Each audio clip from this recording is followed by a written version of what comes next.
Hi there, my name is Sandy Alnock and I am an artist and paper crafter, and I'm going to show you some basic watercolor techniques in this getting started video. I have a series of these if you'd like more information on watercolor papers, paints, brushes, etc.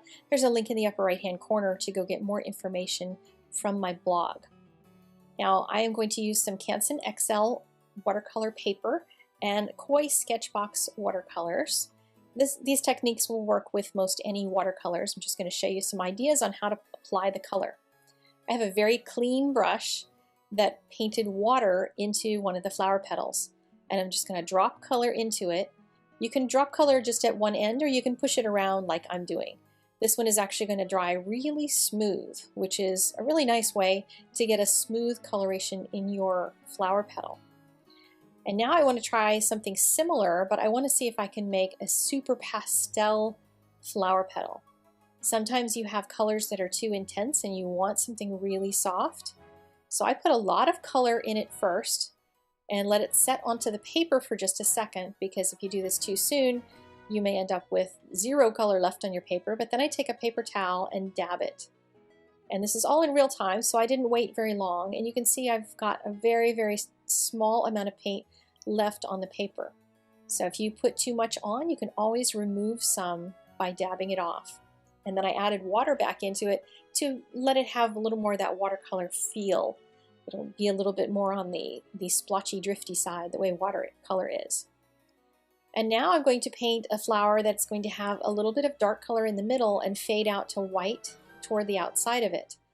I've painted the color in the center, and then I have a very clean brush. I always keep a super clean jar of water handy. I rinse it out in something else first and then in my clean water, so that I'm not adding any extra color to this, and I'm letting the tip of the brush pick up the color from the inside of that flower, and the outside of the brush that's toward my hand is only going to be touching it with water, so that it's not going to be adding any color, and it'll help it to do that fading out to the outside. And now I want to try to blend two colors together, two different shades. And I've got a little bit of this blue on the inside, and I'll move it around on the petal. And this one's going to be a pastel one again. And I'm going to wet my brush, clean it all off, and then I'll put some purple on the outside. And for this particular type of technique, if you want it to be pastel but still, again, have enough color, I need a little more purple than what I've got here. That's going to, when I dab it off, that's going to turn pretty much white. If I want to have a slight amount of purple, I should put some more paint on. So I'm just going to add a little bit more from the tip of my brush onto the outside of that flower petal. And you can see I'm not blending it real carefully or anything, just going to let it set there for a second and allow it to dry, and at least not dry completely, but I want it to soak into the paper a little more so that color stays there. And I'm going to do the same on this flower with a wet on wet technique. Again, this time I'm putting it over top of the blue color that's already there. Before, I just painted it into a white area and let the two of them mix.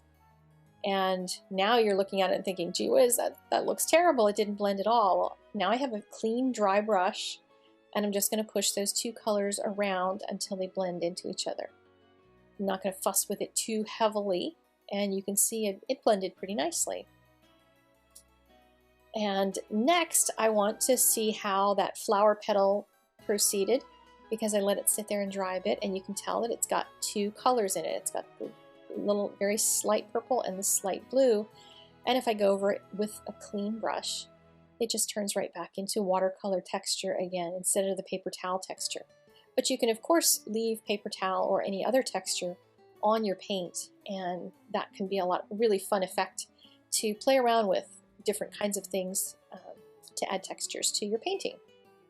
And now I'm going to do the same thing, but I want just the tip of the flower to have a little bit of color, so I'm only putting it on the very edge, and then my clean brush is what's going to blend it.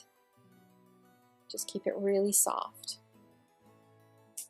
Next, one of the things that we like to do on cards is to paint backgrounds, and sometimes you need to figure out how to blend a background into white. And I've learned from my students in my classes that this is one of those challenging things, and this explanation seems to work for them. So I take the tip of the brush and point it toward wherever the dark area is going to be. If I was going to do the top end of the flower, I would turn the paper upside down so that the brush is pointing inward, and then fill the brush with water and start blending outward. And just keep cleaning that brush and picking up more water as I get outward to the area that's going to turn white. When you're painting like this, your brush is going to pick up some of that on the tip, but the ferrule end, the end that's closer to your hand of those bristles, will still have water. So you always want to make sure you're facing it so that the end that's furthest away and the end that's furthest toward the white is the area that has more water being applied to it. So now I've dabbed off just the edges, and I'm using a very clean but dry brush to pull some of that water that was already on the paper and soften out that blend. You can fuss back and forth with this quite a bit, and sometimes the paper will handle it, sometimes it will start to pill up, but in general I like to just let that watercolor look remain, because that's what we're doing. We're painting with watercolors. Now if you want to make a cloud in a sky, I want to show you this because it illustrates the tip end versus the ferrule end, that end toward the hand. You can see the real sharpness of the end of the brush made the tips of the clouds, and then the end toward my hand, again, is the end that's filled with water, and that's where I can press down a little further and make my brush flat along the paper to create that soft blend up into the sky. And if it's too dark, super easy to just take my paper towel and dab off some of that extra color.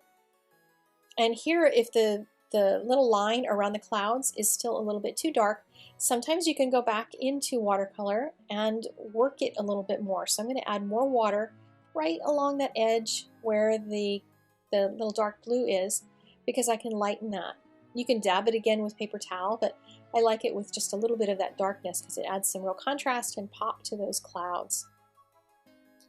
And finally, before we finish out, I wanted to show you a little bit of dry brush technique as well. Dry brush is where there's not a whole lot of water, so you're going to get a little sharper edges on things, and you can add more detail this way.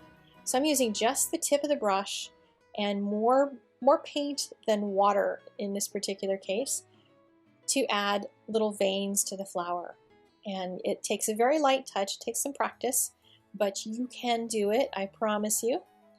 And now I want to take my purple and add some veins from the inside going outward. Forgot to change my brush there and clean it off. So I cleaned it off, and I had a little more water on this one this time because I want to mix techniques.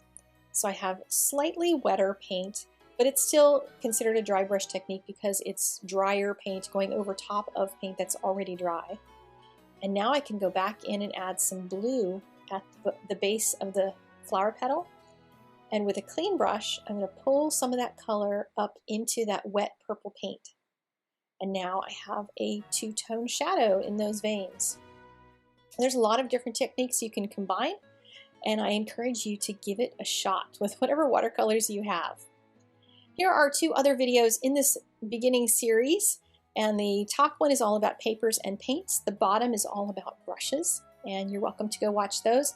There's also a link in the upper right-hand corner and in the description down below to the products that are used in this video and lots more information on watercolor. Thank you so much for spending a few minutes with me. I'll talk to you guys later. Bye-bye.